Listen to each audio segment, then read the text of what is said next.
Michelle. Take it away, sisters. Hello, everyone. Thank you for tuning in to Sisters of Leisure. I'm one half of Sisters of Leisure. My name is Tracy, and we are living every day and seeking and understanding real events. And I am Michelle, the little sister. And before we get started, I do apologize. I should have probably told you that before.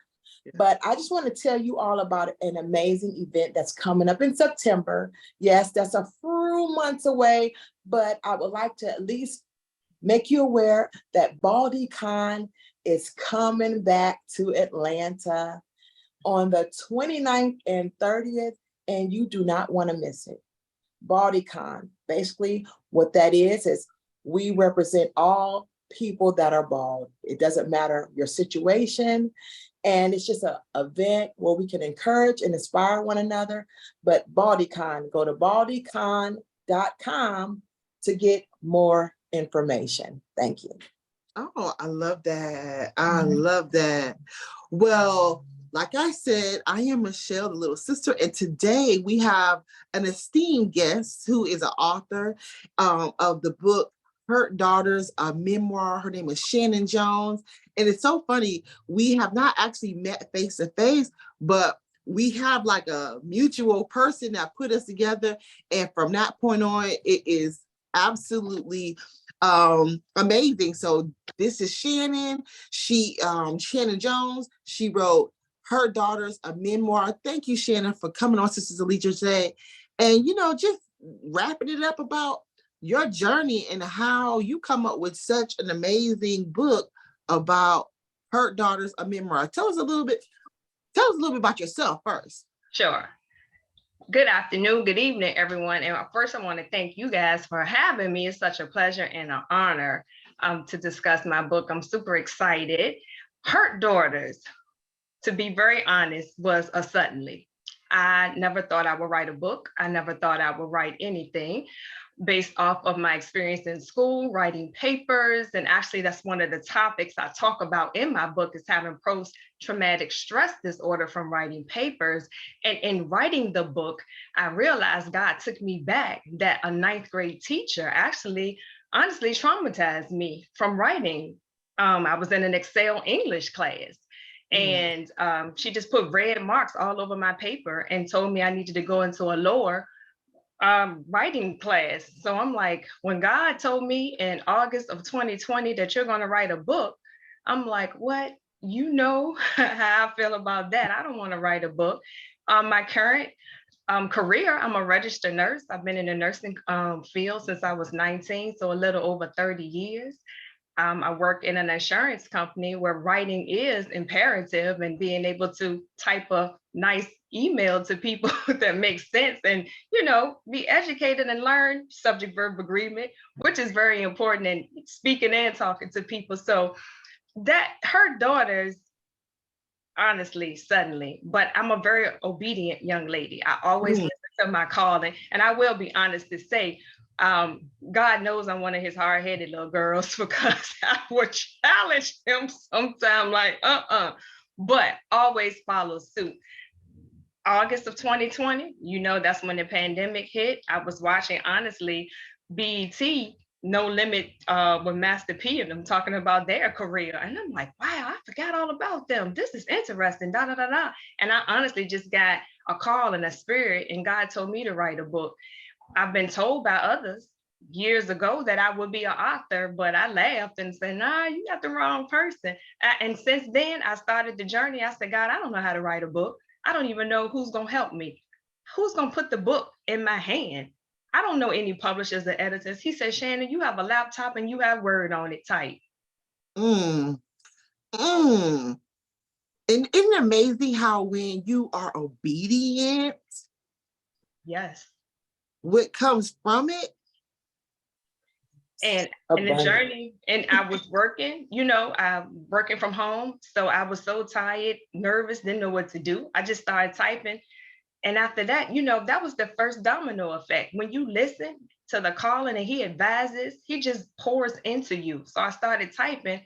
And this is what's really, really funny about this. I told no one. My parents didn't know. no one. It was only maybe one person, and that's a good friend that I share we always been sharing career things and dreams. And I talk about that in the book as well. We actually traveled and did some things together. She was in one part of New York and I was in the city of New York, living out our dreams with a mentor, just doing things. And when I told her, it was funny, she started getting emails about book writing. So she sent them to me, which was very, very different. So I listened to the emails, connected with this one lady. It was a printout. I wrote the printout and how to write a book and what to do each day. And I just went and just did it. God just started talking to me, telling me chapter names. I wrote stuff.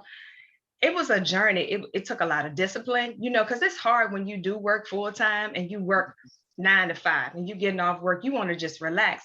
But even if I wrote 15 minutes worth, I felt like I was obedient and did what I did. So from August 2020 through March 2021, I completed it.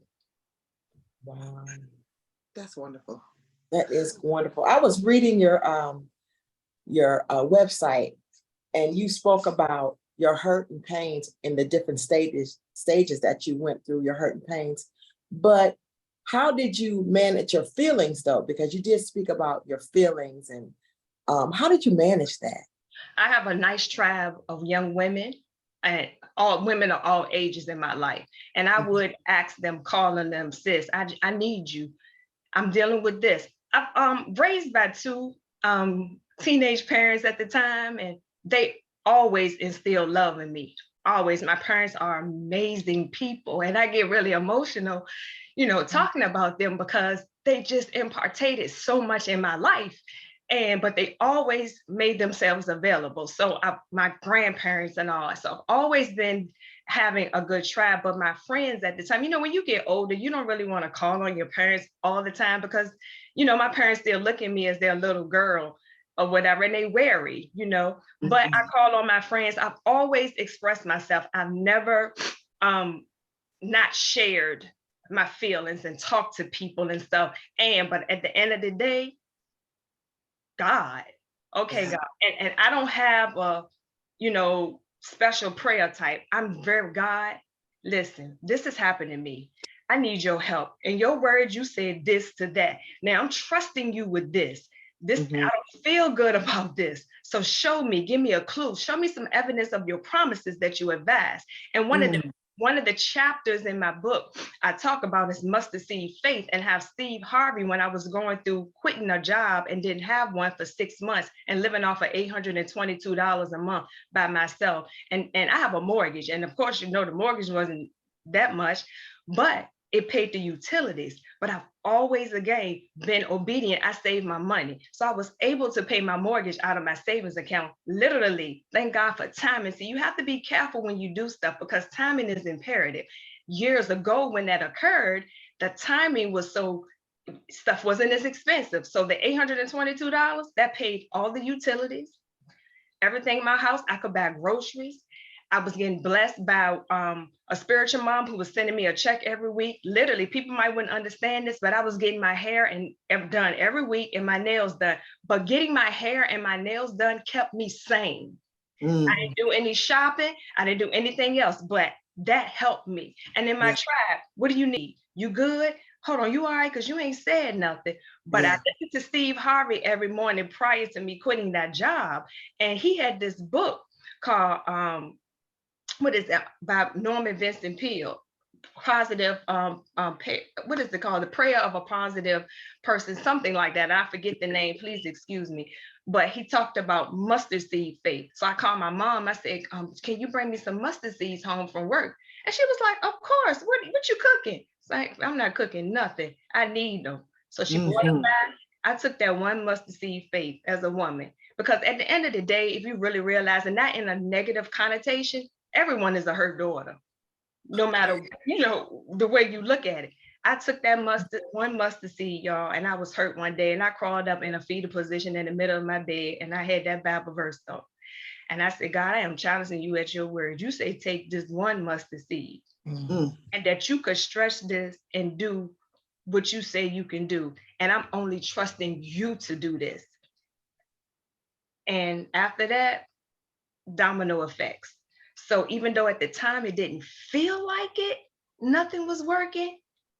But I just want from chapter 1 all the way to the conclusion of my book for women of all ages, because my book was set up for young girls ages, I'm gonna say 10 on to now, Yeah. to be able to make it to show. Because I talk about the 8-year-old Shannon, and the 8-year-old Shannon went through a lot, struggles. My mind was always working. I'm a dreamer anyway, and just different things going on and challenges. I had a lot of tragedies to happen in my life. My grandparents were killed tragically. I talk about that.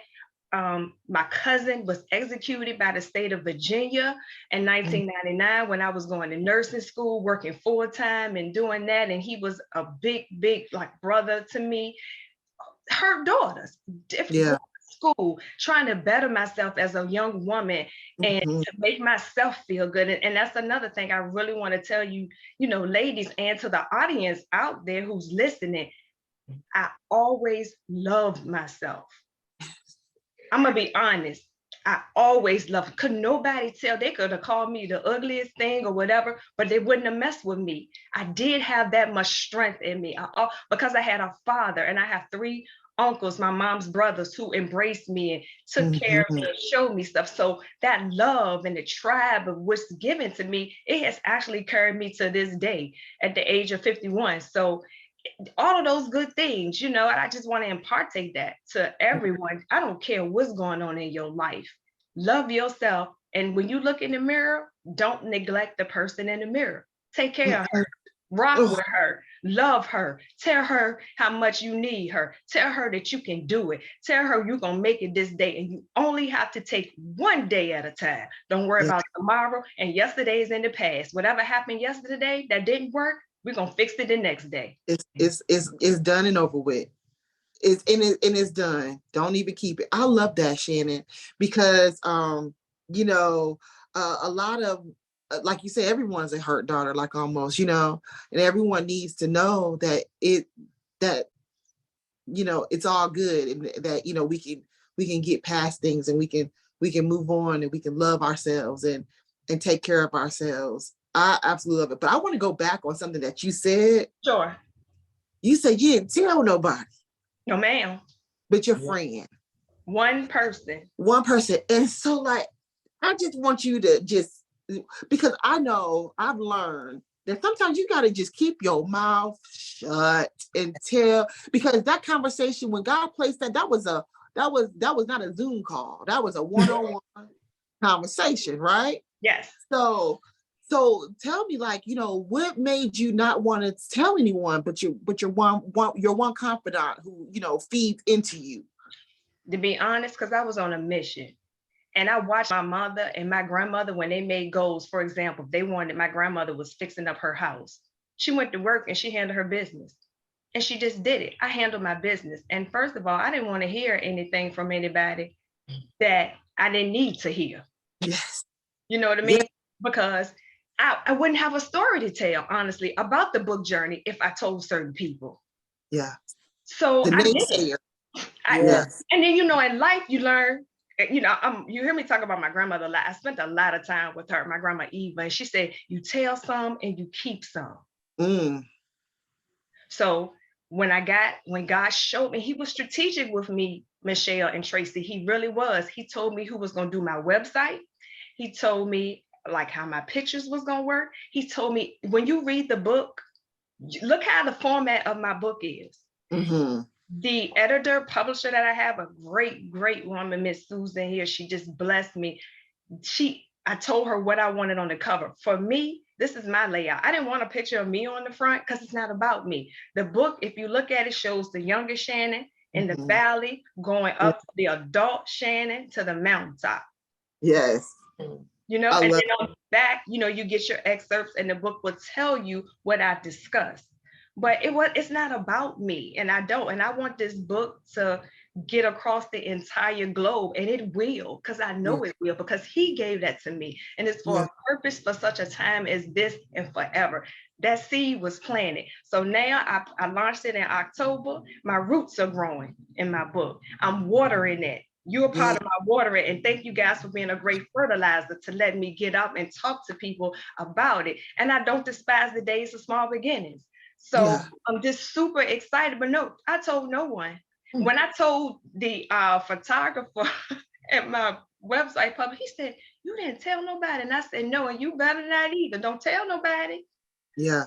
I launched it. I did a video and I put it out. I was super scared. And then after that, it was a wrap. And I've had much success. I've sold out once. I'm almost sold out again. And I'm super excited and grateful. Very. Yeah. I That's want to, yeah. So when did you know the common road life was not your type of life? Mm? The common road.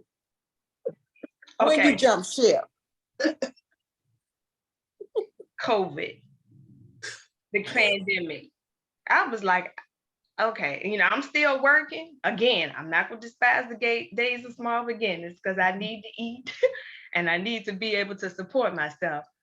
But I know my life is different. And I know that there's going to be some things where I'm going to have to, close some stuff out. And I say, thank you.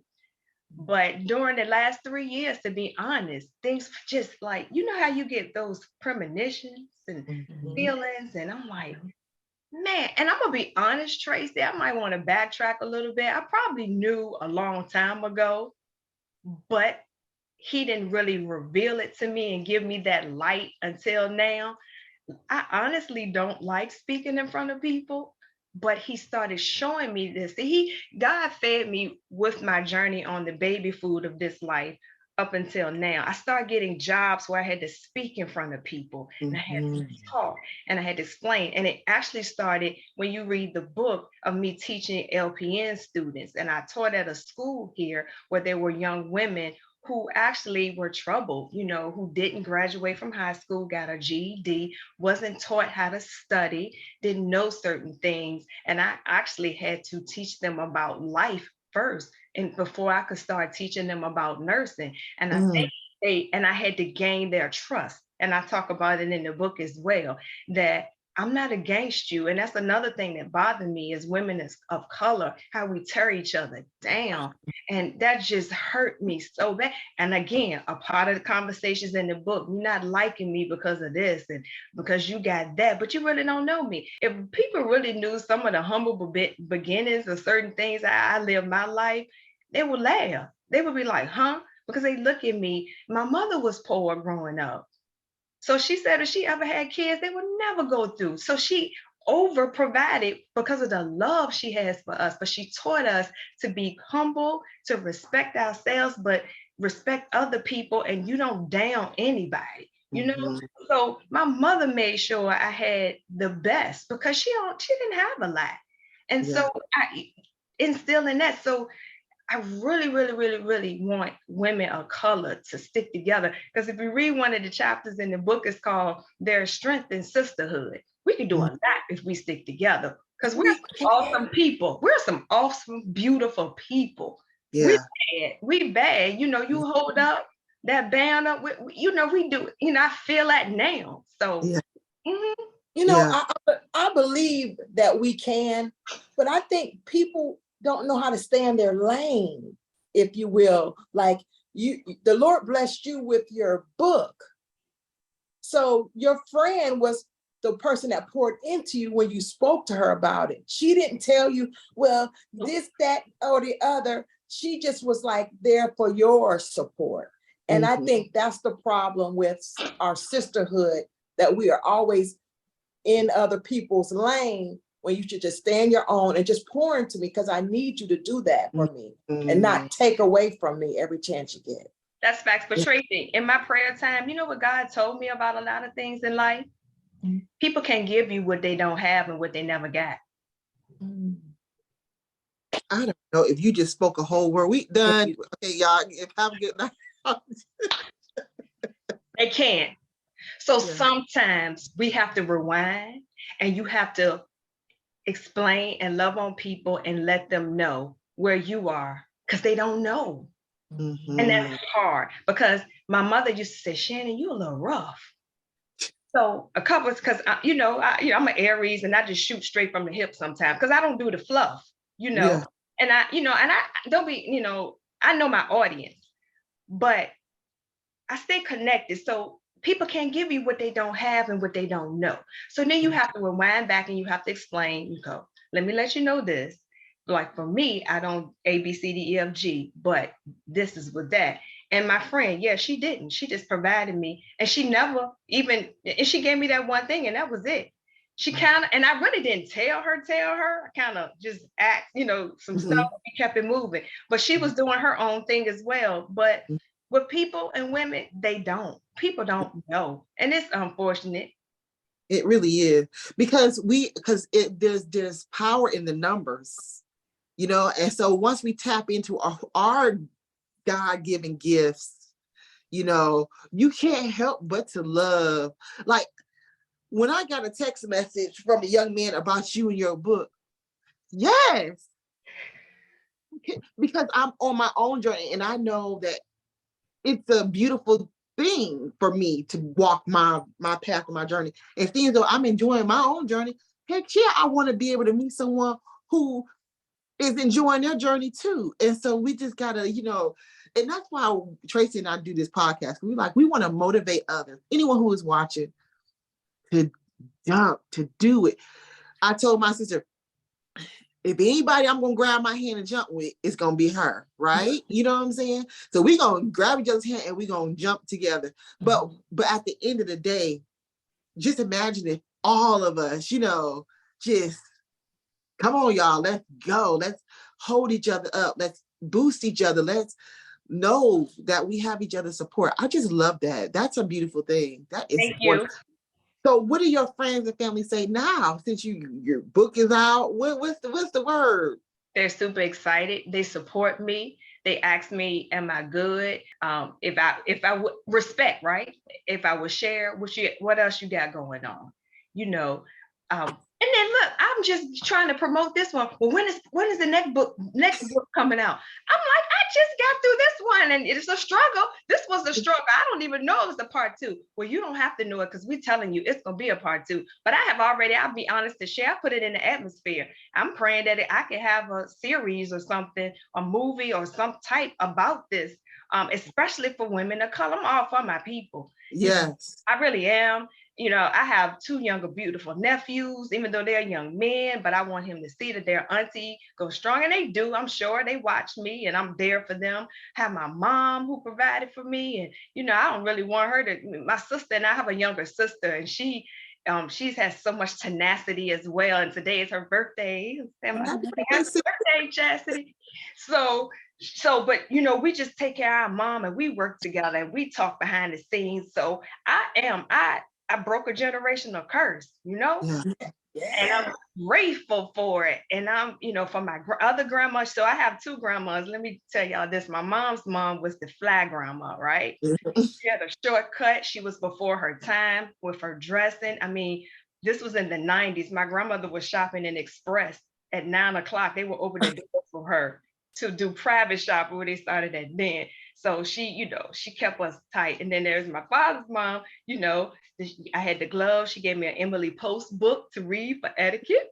She was super excited when I was an AKA debutante and got my gown and had my gloves. So I have all of that wrapped up into one in my DNA. So I represent both of them in the future. So I just pray I can just take all of my nuggets and that I've placed in my toolbox and just share it with the world through my book. I really want my book to get out and just be discussed to all walks, types of women around the entire world. Yes. Now you said that God was pulling you, so you couldn't run and hide, because God has a way of definitely saying, oh, no, and placing all of what he taught you in front of you. So how did you manage to just say, you know what, God, I give up? Actually, I actually don't go hard too long. I just handle my business, because what it taught me, Tracy, that I have everything I needed in me because of who he made me to be. Now I questioned the calling of the book, but after that, I just started writing. And depending on how I felt that day, when you read the book, you're going to say, oh, I said, now I'm writing this book and I don't have an editor or a publisher. I don't know who's going to write. I wrote that in there. I just went off of how I felt. Yeah. So out at the call, Tracy, I just did it. Okay. And I just started and I started Googling. Oh, I started finding webinars on book self-publishing versus, somebody everything just came to place. And my favorite Bible verse, all of my friends who know me, and they always send me this too, is Psalm 46:10. Be still and know.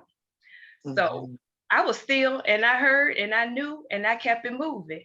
I was very, very grateful, and very though, like, oh my God, for the support. Like I had a book signing that was amazing. Wow. Everything's just falling into place. And I'm excited to even say I got asked to do another podcast next month. Like who knew that Virginia to Georgia, that I would even meet you?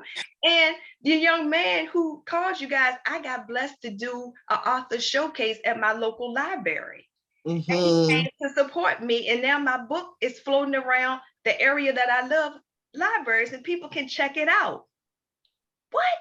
You're going to take Her Daughter's Out by Shannon Jones? That makes me feel, I'm very proud of myself.